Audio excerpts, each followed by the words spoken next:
Alright guys, this video is Recovery Myths Part 2.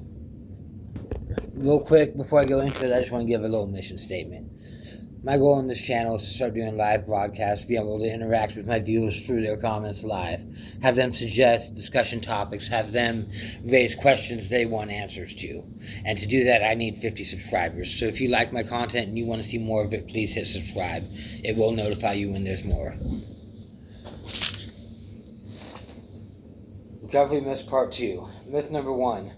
Don't make any big decisions in your first year of recovery. Don't make any big decisions in your first year of recovery? A lot of people go to treatment in their first year of recovery. That's a pretty big decision.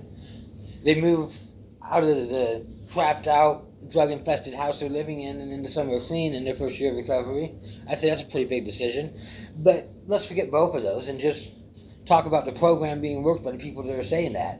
Wouldn't you say step 3, made a decision to turn my will and my life over to the care of God as I understood Him, is a mighty big freaking decision? I'd certainly recommend making that decision within your first year of recovery. Myth number 2, meeting makers make it. I'm going to tell you a little story. I spent 23 months on drug court, not because I felt UAs, but because I had other behavioral issues. I woke up late, I yelled at a therapist secretary a little bit and punched a brick wall. You know, stuff like that. 23 months. In the 23 months I was on drug court, most weeks I hit 10 meetings a week.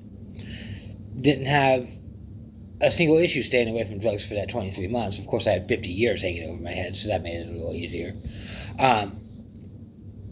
23 months was over. I knew I could get away with drinking. I had a week left on drug court. They weren't going to UA me, so what did I do? I went and got drunk. Because meeting makers don't make it. A meeting will get you through an hour, might even get you through a day. But if you want to stay sober long term, you're going to need to establish genuine connections with other individuals in recovery. You're going to need to work steps. You're going to need to change your thought patterns. I don't know about you guys, but personally, I've never received recovery through osmosis. Being in the corner of a room at a meeting not saying shit, that ain't going to do it for me. Number 3. This is my personal least favorite thing I've ever heard in any room of recovery. Relapse is a part of recovery. Bullshit. Relapse is the opposite of recovery. Recovery is the abstinence of the use of drugs and alcohol. Relapse is the use of drugs and alcohol. There's no piece of AA or NA conference approved literature that says the words, relapse is a part of recovery.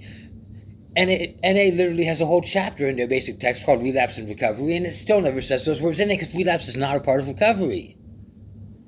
Relapse is a tragic event that sometimes occurs due to people not maintaining a spiritual condition. Sorry, sometimes I lose my words. The basic text of NA says, these are the principles which made our recovery possible. The big book of AA says, these are the steps we took which are suggested as a program of recovery. That one sentence says it all. The steps are the program. People who do a full set of steps, people who have a spiritual awakening as a result of these steps and try to carry this message to others, very, very rarely relapse. Relapse isn't a part of recovery. And most people who say they've relapsed were never in recovery. They were never working a program of recovery. They were going to meetings, sitting in the back, not saying anything, and hoping to receive recovery by osmosis. If you work steps, if you change your thinking patterns, if you make connections with other individuals, it is very likely that you will not relapse. Also, hooty-hoo, hooty-hoo.